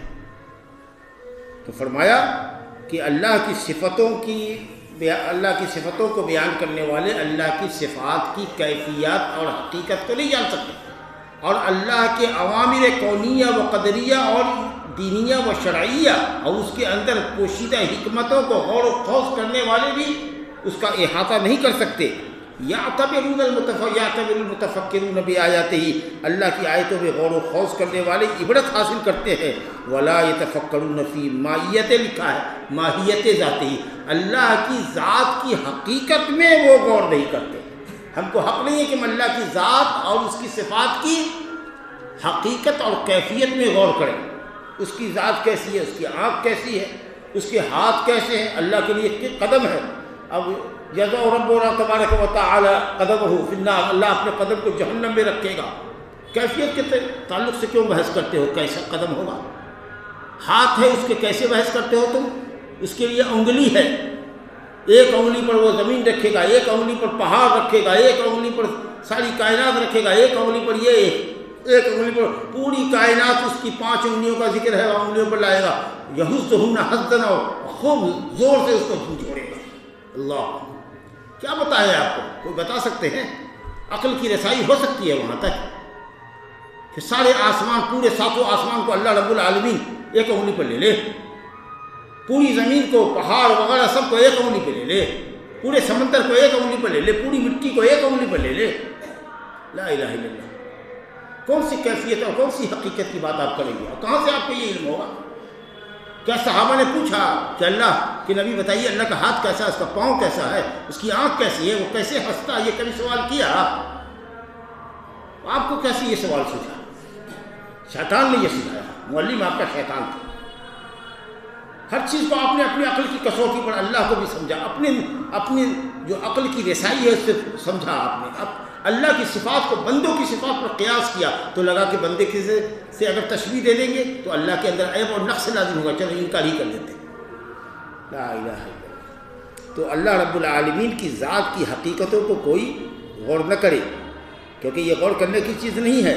وَلَا يُحِيطُونَ بِشَيْءٍ مِّنْ عِلْمِهِ إِلَّا بِمَا شَاءَ، اور اللہ رب العالمین کے علم کی کسی بھی چیز کا کوئی بندہ احاطہ نہیں کر سکتا۔ اللہ نے وَأَنَّ اللَّهَ قَدْ أَحَاطَ بِكُلِّ شَيْءٍ عِلْمًا، اللہ نے ہر چیز کو اپنے گھیرے میں لے رکھا ہے، کوئی چیز اس سے باہر نہیں ہے، اس کے علم سے، اس کے نظر سے، اس کی سماعت سے باہر نہیں ہے۔ ہر دیکھی جانے والی چیزوں کو دیکھ رہا ہے، ہر سنی جانے والی چیزوں کو سن رہا ہے۔ لیکن مخلوق کو صرف اللہ رب العالمین کا اتنا ہی علم حاصل ہے، کسی نبی اور رسول کو اتنا ہی علم حاصل ہے، کسی فرشتے کو اتنا ہی علم حاصل ہے جتنا اللہ نے اس کو علم بخشا ہے۔ وَلَا يُحِيطُونَ بِشَيْءٍ مِّنْ عِلْمِهِ، مخلوق کبھی اللہ کے علم کا احاطہ کر ہی نہیں سکتا۔ اور ماشاء اللہ یہ جو جملے ہیں، وَسِعَ كُرْسِيُّهُ السَّمَاوَاتِ وَالْأَرْضِ ولا یؤودہ حفظہما وہو العلی العظیم، یہ جو 5 کلمے ہوئے 4، یہ سب کہاں سے ماخوذ ہیں؟ آیت الکرسی سے۔ ولا یحیطون بشیء من علمہ، یعنی اس قدر اللہ رب العالمین کا علم واسع ہے، اس قدر وسیع ہے کہ پوری کائنات بھی اللہ رب العالمین کے علم کا احاطہ نہیں کر سکتی۔ جب اللہ نے اپنے نبی سے کہا وما اوتیتم من العلم الا قلیلا، تم کو بہت تھوڑا علم دیا گیا ہے، تو اللہ کے علم کا احاطہ کیسے کر سکتے؟ ولا یحیطون بہ، اس سے صفت علم کا پتہ چلا کہ اللہ کا علم بہت وسیع ہے، جو انسان کے ادراک سے، سوچ سے بھی پڑے ہیں، ہم سوچ بھی نہیں سکتے۔ تو اللہ کے لیے صفت علم ہوا۔ لا يعزب عنه مثقال ذرة في الارض وفي السماوات ولا في الارض، ایک ذرہ بھی کائنات میں اللہ سے اوجھل نہیں، ایک ذرہ، ایک کالی چھوٹی چھوٹی کو ذرہ کہتے ہیں، پوری کائنات میں زمین اور آسمان اور فضا کے اندر ہوتا ہے، کس طرح میں 7 طبق زمین کے اندر ایک چھوٹی بھی اللہ کی نظر سے ہر چیز کو وہ احاطہ کیا ہوا، لیکن کوئی اس کے علم کا احاطہ نہیں کرتے، ممکن ہی نہیں۔ وسع کرسیہ السماوات والارض، اس کی کرسی زمین اور آسمان کو اپنے گھیرے میں لیے ہوئی ہے، وسع گھیرے میں لیے ہوئی ہے۔ آسمان اور زمین کی وسعت کو دیکھیے تو اللہ بے قرار وسعت ہے، اور یہ اتنی بڑی مخلوق آسمان اور زمین اللہ کے کرسی کے نیچے ہے، کرسی گھیرے ہوئی ہے اس کو، یعنی کرسی بڑی ہے، اور پوری زمین اور آسمان کرسی کے مقابلے میں چھوٹی ہے۔ کوئی چیز کسی کو کور کرتی ہے کب؟ جب کہ کور کرنے والی چیز بڑی ہو، اور کور شے جو ہو جس کو ڈھکا گیا ہے وہ چھوٹی ہو نا، تو کرسی نے سب کو کور کر رکھا ہے، گھیر رکھا ہے، اس کا مطلب کہ کرسی بڑی ہے اور ساری مخلوقات نیچے۔ اور مستدرک حاکم میں حضرت عبداللہ بن عباس کا قول ہے کہ یہ کرسی اللہ کے قدم کی جگہ ہے، اللہ، اور اس کرسی کی حیثیت اللہ کے عرش کے مقابلے میں اتنی چھوٹی ہے کہ لق و دق صحرا کے اندر ایک چھلا، ایک کڑا پھینک دیا جائے، ایک انگوٹھی گول راؤنڈ شیپ چیز پھینک دی جائے، جہاں تک آپ کی نگاہ جاتی ہے، اتنا لق و دق صحرا۔ وہ کرسی جو پوری آسمان اور زمین کو اپنے گھیرے میں لیے ہوئی ہے، وہ کرسی عرش الہی کے مقابلے میں اتنی چھوٹی ہے جیسے کہ ایک چھلا، ایک راؤنڈ شیپ چیز، ایک کڑا، ایک چوڑی، ایک انگوٹھی بے آب و گیا صحرا کے اندر پھینک دی جائے، اس کی کوئی حقیقت ہو سکتی ہے؟ اور اس کے اوپر رب العالمین ہے۔ تو لوگ کہتے ہیں کہ اللہ ہر جگہ موجود ہے، کہاں سے موجود ہوگا؟ کہاں اتارو گے؟ گھر میں اتار پاؤ گے؟ لا الہ الا اللہ۔ اس کرسی کے نیچے پوری کائنات ہے جو اللہ کے قدم رکھنے کی جگہ، سوچیے تو۔ اور عرش کے مقابلے میں وہ کرسی اتنی چھوٹی ہے، وہ مخلوق ہے، اور اس کا خالق اللہ اکبر سب سے بڑا ہے، وہ کتنا بڑا ہوگا؟ کہیں تک عقل کی رسائی ہو سکتی ہے بڑی آپ کی؟ ولا یؤودہ حفظہما ولا یثقلہ حفظہما، اور زمین اور آسمان کی حفاظت اس کو بوجھل نہیں کرتی، بوجھل نہیں کرتی، زمین و آسمان کی حفاظت اس کو بوجھل نہیں کرتی۔ وہی وما مسنا من لغوب، اللہ کو تکن نہیں ہوتی۔ اس کا مطلب کیا ہوا؟ یہ صفات منفیہ ہوئی کہ اللہ کو کوئی بوجھ نہیں ہوتا، اللہ کو زمین آسمان کی حفاظت میں کوئی پریشانی نہیں ہوتی۔ اس کا مطلب یہ کہ وہ قادر مطلق ہے، اس کی قدرت کی کوئی انتہا نہیں۔ اور دیکھیے 2 صفت آگے آ رہی، وہو العلی العظیم، اور وہ علی ہے اور عظیم ہے، علی اور عظیم، علو اور عظمت 2 صفت آئی۔ دیکھیے اللہ تعالیٰ کے نام کا کمال یہ ہے کہ وہ مشتق ہے، کسی نہ کسی لفظ سے وہ لفظ نکلا ہے۔ علی علو سے نکلا ہے، بلندی، تاکہ آپ کو معنی سمجھ میں آ جائے گا کہ اس کا کیا معنی ہے۔ عظیم عظمت سے ہے، یعنی عظمت والا ہے۔ سمیع سمع سے ہے، سننے والا ہے۔ بصیر بصر سے ہے، دیکھنے والا ہے۔ مشتق ہے، ایک لفظ سے وہ لفظ نکلا ہوا ہے۔ ایک ہوتا ہے جامد جو کسی لفظ سے نہیں نکلا، جیسے الدہر، الدہر تو اگرچہ حدیث میں انا الدہر، میں زمانہ ہوں، تو میں زمانہ ہوں کا مطلب کہ میں زمانے کو چلانے والا ہوں، یہ نہیں کہ میرا نام زمانہ ہے۔ زمانہ تو رات دن کی آمد کا نام ہے۔ دہر کس لفظ سے نکلا ہے، اس کا کیا معنی ہے؟ اس میں کوئی معنویت نہیں ہے۔ اللہ تعالیٰ کے تمام نام کسی لفظ سے مشتق ہیں، نکلے ہوئے، اور اس سے اس کا معنی سمجھ میں آتا ہے۔ تو اسماء اللہ تعالیٰ تمام کے تمام نام کسی عربی لفظ سے نکلے ہوئے ہیں، انتہائی اچھے ہیں۔ آپ گفتگو آگے آئے گی، انتہائی اچھے ہیں. یہ کہو گے کہ اللہ کے نام اچھے ہیں تو یہ بات نہیں چلے گی. کہو گے سب سے اچھے ہیں تب چلے گی بات, کیونکہ اللہ نے کہا وَلِلَّهِ الْأَسْمَاءُ الْحُسْنَىٰ, اللہ کے نام سب سے اچھے ہیں. تم کہو گے ہاں اللہ کے نام اچھے تو ہیں, نہیں چلے گا. پھر ہم کہیں گے کہ یہ منہجیت نہیں ہوئی, یہ سلفیت نہیں ہوئی. آپ نے حسنہ کا معنی نہیں کیا. حسنہ کا معنی سب سے اچھے ہیں, اس سے اچھا کوئی نام ہو ہی نہیں سکتا.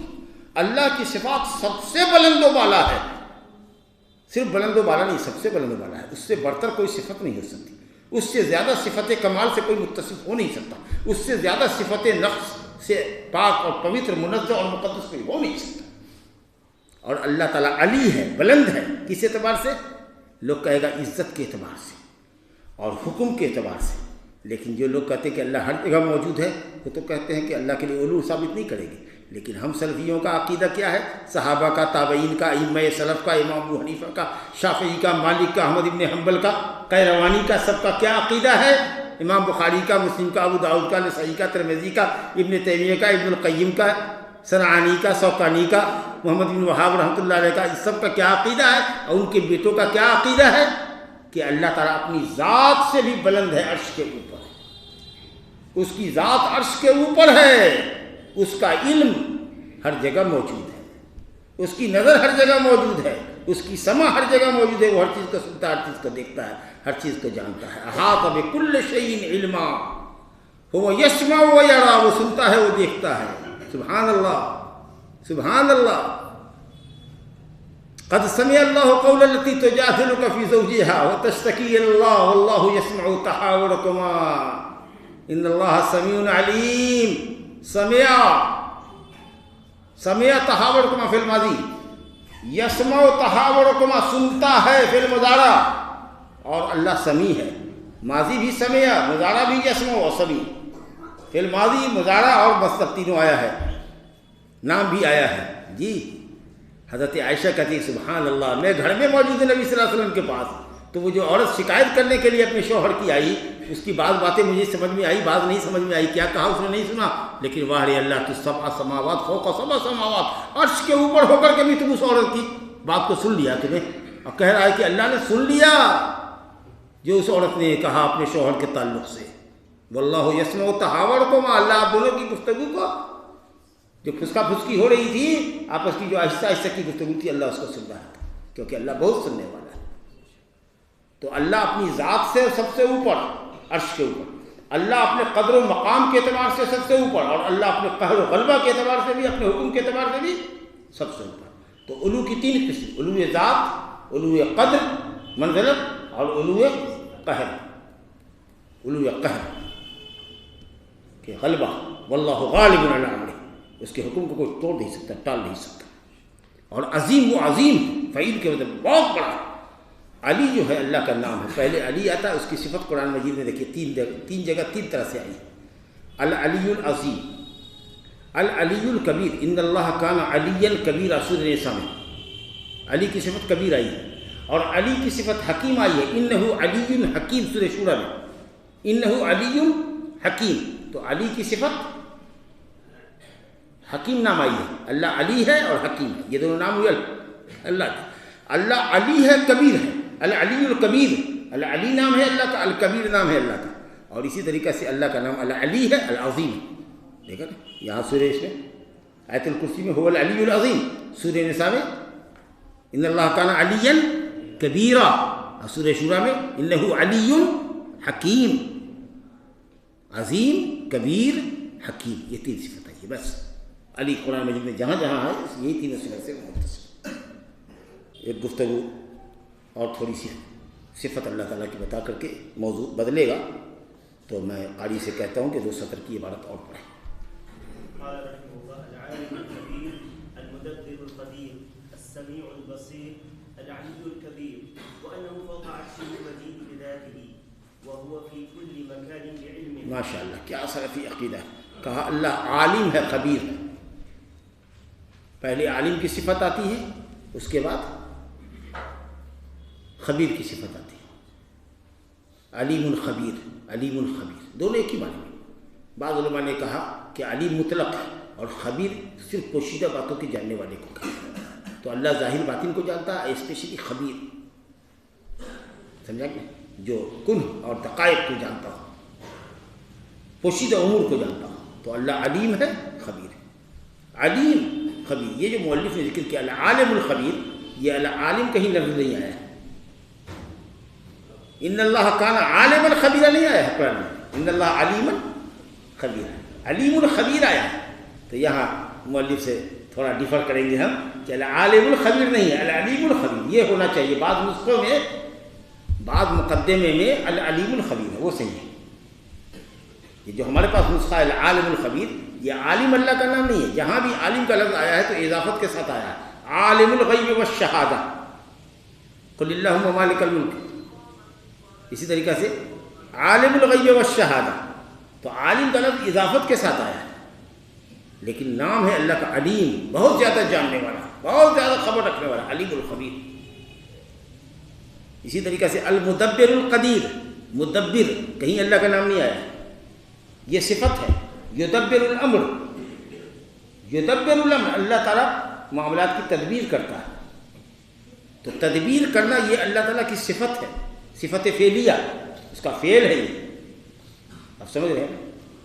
لیکن مدبر کہیں اللہ کا نام نہیں آیا، تدبیر کرنا یہ صفت ہے، لیکن ہم کسی کو عبد المدبر کہیں، اے مدبر کے بندے، تو یہ معنی صحیح نہیں ہوگا۔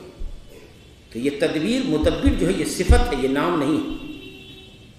اسی طریقے سے العالم یہ نام نہیں ہے، العلیم ہونا چاہیے، اور مدبر جو تدبیر سے ہے، تدبیر کرنے والا، یہ اللہ کی صفت تو ہے، یدبر الامر، ما من شفیع، کوئی شفیع نہیں ہے، یدبر الامر من السماء الى الارض ثم يعرج الیہ فی یوم کان مقدارہ الف سنۃ مما تعدون، اللہ تدبیر کرتا ہے معاملے کی، تو یہ فعلی صفت ہے۔ ہر صفت سے نام نہیں لیا جاتا، یہ کام تو اس کا ہے لیکن یہ نام نہیں ہے، نام کے طریقہ سے کہیں پر المدبر استعمال نہیں ہوا ہے۔ السمیع البصیر یہ نام ہے اللہ کا، السمیع البصیر، لیکن یہ نام السمیع اور البصیر، العزیز، الحکیم، اسی طریقے سے الرؤوف، العزیز، یہ سب ایسے نام ہیں جو بندوں پر بھی بولے جا سکتے ہیں۔ جیسے عزیز کو کہا گیا وقالت امرأۃ العزیز، نبی صلی اللہ علیہ وسلم کو کہا گیا رؤوف الرحیم، اللہ تعالیٰ نے بندے سے کہا وَهُوَ السَّمِيعُ الْبَصِيرُ، تو بندہ بھی سنتا ہے، دیکھتا ہے، تو یہ سب صفت، محمد سمیع بھی ہو سکتا ہے، محمد بصیر بھی کسی کا نام ہو سکتا ہے، محمد رؤوف بھی ہو سکتا ہے، محمد رحیم بھی کسی کا نام ہو سکتا ہے، مگر یہ صفتیں صرف لفظی اشتراک ہے، معنی میں جو اللہ سمیع ہے بندہ اس کے کبھی مقابلے نہیں کر سکتا، لا سمیع لہ ولا نظیر لہ، وہ دیکھتا ہے اتنا، بندہ کبھی نہیں دیکھ سکتا، تو اس کی صفت اس کے حساب سے اور ہماری صفت ہمارے اعتبار سے، لیکن لفظی اشتراک، یہ لفظ اللہ پر بھی بولا جاتا ہے، ہمارے پر بولا ہے، لیکن لفظ اللہ کسی پہ نہیں بولا جائے گا، لفظ الرحمن کسی پہ نہیں بولا جائے گا، لفظ الخالق کسی پہ نہیں بولا جائے گا، لفظ الرازق کسی پہ نہیں بولا جائے گا، لفظ الغفار کسی پہ نہیں بولا جائے گا۔ جی، تو کچھ نام ہیں جو لفظی اعتبار سے بندوں پر بولے جاتے ہیں، لیکن معنی کے اعتبار سے اللہ کے لیے معنی اس کے اعتبار سے، ہمارے لیے ہمارے اعتبار سے ہماری صفت محدود ہے۔ تو کہا گیا، دیکھا نا اللہ تعالیٰ کی صفات کو لائے ہیں کچھ، تو آپ کو بات سمجھ میں آئی کہ العالم الخبیر حاصل میں ہونا چاہیے، العلیم الخبیر، المدبر القدیر میں القدیر تو اللہ کا نام ہے، ان اللہ علی کل شیء قدیر، لیکن مدبر اللہ کا نام ہے، یہ صفت ہے۔ السمیع البصیر اللہ کا نام ہے، صفت سمع اور صفت بصر پر مشتمل ہے۔ العلی اللہ کا نام ہے، جیسا کہ ابھی آپ نے پڑھا۔ الکبیر، ان اللہ کان علیا کبیرا، الکبیر بھی نام ہے، عبد الکبیر نہ ہوتا ہے نام۔ وَأَنَّهُ فَوْقَ عَرْشِهِ الْمَجِيدِ بِذَاتِهِ، اور اللہ اپنے عرش مجید پر بزرگ و برتر، عرش کے اوپر اپنی ذات سے۔ اللہ کی ذات کہاں ہے؟ فوق عرشہ، عرش کے اوپر اللہ کی ذات ہے، اللہ اپنی ذات سے عرش کے اوپر ہے، لیکن وَهُوَ فِي كُلِّ مَكَانٍ بِعِلْمِهِ، اللہ اپنے علم سے ہر جگہ موجود ہے۔ وَهُوَ مَعَكُمْ أَيْنَمَا كُنتُمْ، تم جہاں کہیں ہوتے ہو اللہ تمہارے ساتھ ہوتا ہے۔ کس چیز سے ساتھ ہوتا ہے؟ علم سے، نصرت سے، مدد سے، تائید سے، خاص بندوں کے ساتھ ہوتا ہے، اور عام بندوں کے ساتھ اللہ تعالیٰ نگرانی سے، سننے سے، علم سے ساتھ ہوتا ہے۔ ہم کہتے ہیں کہ میں چلا اور میرے ساتھ چاند بھی تھا، میں چلا سرت والقمر، میں چلا اور چاند میرے ساتھ تھا۔ کہا کہ ہم بھی اپنے گھر میں تھے تو چاند ہمارے ساتھ تھا، دیکھا سر کے اوپر ہے، پھر ویسے ایسے ایسے. بھائی آپ چل رہے ہیں، چاند بھی چل رہا ہے حالانکہ وہ آسمان پر. یہاں لوگ کہتا ہے سی ایم کہہ کہ جاؤ تم جاؤ اپنے گھر جاؤ اپنا کام کرو، ہم ہیں نا تمہارے ساتھ. تو کیا ہوتا ہے سی ایم صاحب آپ کے ساتھ ہوتے ہیں، مطلب ان کی چھتر چھایا آپ کے ساتھ ہوتی ہے، ان کی نگرانی آپ کے ساتھ ہوتی ہے. تو اللہ تمہارے ساتھ ہے جہاں کہیں تم ہو، یعنی اس کی حفاظت میں ہو اگر مومن ہو تو، اور اس کے علم میں ہو، اس کی نظر سے بچے ہوئے نہیں ہو. یاد رکھو، چھپ کے کہاں جاؤ گے، وارننگ ہے. اور اللہ اپنے نیک بندوں کے ساتھ ہے، یعنی تائید، توفیق، نصرت، حمایت کے اعتبار سے ساتھ ہے، لیکن اس کی ذات عرش کے اوپر ہے. الحمدللہ الحمدللہ. اب بعض علماء نے کہا، امام ابن تیمیہ نے کہا کہ اللہ اپنی ذات سے بھی ہو سکتا ہے کسی اپنے خاص بندے کے ساتھ، لیکن کیفیت کیا ہوگی یہ ہم کو پتہ نہیں. تو ایسا ہے، لیکن اکثر جو سلف علماء ہیں وہ کہتے ہیں کہ نہیں، جو تفسیر ہے وہی ہے کہ اللہ اپنی ذات سے اوپر ہے اور اللہ رب العالمین اپنے علم کے اعتبار سے ہر جگہ ہے اور اپنے خاص بندوں کے ساتھ نصرت، تائید اور حمایت اور حفاظت کے ساتھ ہے. تو بڑی اچھی بات انہوں نے کہی کہ اللہ تعالیٰ اپنی ذات سے عرش مجید کے اوپر ہے اور اپنے علم کے اعتبار سے وہ ہر جگہ موجود ہے. یہ اللہ تعالیٰ کی صفات ہے. تو آپ نے الحمدللہ اللہ تعالیٰ کے اسماء اور صفات اور اس کی بعض صفات سلبیہ اور صفات ایجابیہ کو دیکھا اور یہ بھی سمجھا کہ جن چیزوں کی نفی کی جاتی ہے اس کے ضد کا کمال ثابت کرنا ہوتا ہے.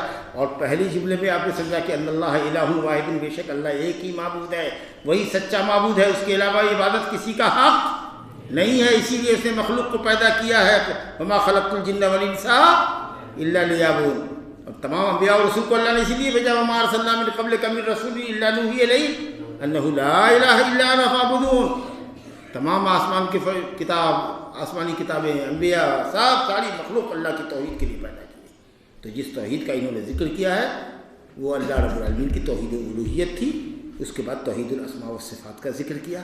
اور ایک توحید کیا ہوتی ہے؟ توحید ربوبیت، کہ اللہ اپنے افعال میں اکیلا ہے، پیدا کیا، روزی دیا، تدبیر چلاتا ہے، یدبر، مدبر ہے وہ، یدبر الامر سے، یدبر سے مدبر ہے، صفت ہے اس کی.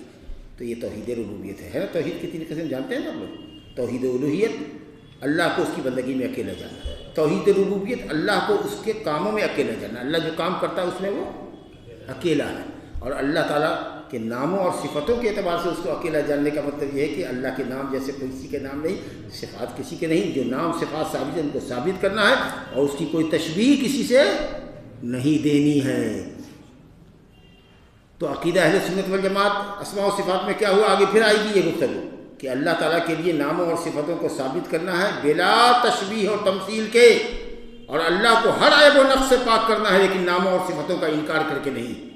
انکار کرنے والے معتزلہ، معطلہ، جہمیہ، اور اللہ تعالیٰ کی صفت کو مخلوق سے صفت تشبیہ دینے والے مفوضہ، بدعتی، صوفیہ، گمراہ، وحدت الوجودی، حلولی، جو کہتے ہیں اللہ سب میں حلول کر گیا، اللہ ہر جگہ موجود ہے، ہر کسی کے ساتھ ہے. دیکھیے صرف ایک آیت الحمدللہ رب العالمین، اللہ تعالیٰ کے تینوں عقیدے کا بھی ذکر مل جائے گا توحید کا. الحمدللہ جب کہتے ہیں کہ تمام تر تعریف صفت کمال اللہ ہی کے لیے، تو بندے کا اللہ کے لیے تعریف کرنا عبادت ہے کہ نہیں؟ تو عبادت کس کو کیا کہتے ہیں؟ توحید الوہیت. رب العالمین ہے، سارے جہانوں کا رب ہے، پالنہار ہے. ایک اللہ خالق ہے، باقی سب مخلوق ہے، سب عالم ہے. عالم وہ ہے جو اللہ کے علاوہ ہے، عالم وہ ہے جو اللہ کے علاوہ ہے. اللہ ایک خالق، باقی سب مخلوق. پالنہار ہے، تو کون سی توحید ہوئی؟ ربوبیت. اور لفظ الرب جو ہے رب، تو رب اللہ کے ناموں میں سے نام ہے کہ نہیں ہے؟ دیکھا الحمدللہ رب العالمین، تینوں توحید وہی موجود ہے. چلیے الرحمن الرحیم میں اللہ تعالیٰ کی کون سی فتح لڑکا بتائے گا؟ الرحمن الرحیم اللہ تعالیٰ کی کون سی توحید ہے؟ اسماء و صفات. دو صفت پر مشتمل ہے، کس پر؟ دونوں صفت رحمت پر. مالک یوم الدین، یہ کون سی توحید ہے؟ آپ لوگ، قیامت کے دن کا مالک ہے، ملکیت اس کی ہے، توحید ربوبیت. قیامت کے دن کا، کیوں آج کا نہیں آج کا بھی ہے، لیکن قیامت کے دن سارے مالکوں کی مالکی دھری رہ جائیں گے، سب خالی ہاتھ ہو کے آگے. کیا راجا، کیا ریت، کیا بادشاہ، کیا فقیر صاحب ایک صف میں ہوگا.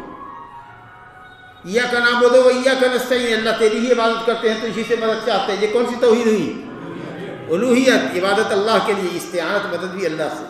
اہدنا الصراط المستقیم، اللہ ہم کو سیدھے راستے کی رہنمائی فرما. جو تیرے منعم علیہ کا راستہ، انعمت علیہم، مغضوب علیہم کا نہیں، ضالین کا نہیں، یہ کون سی توحید ہے؟ الوہیت کیسے؟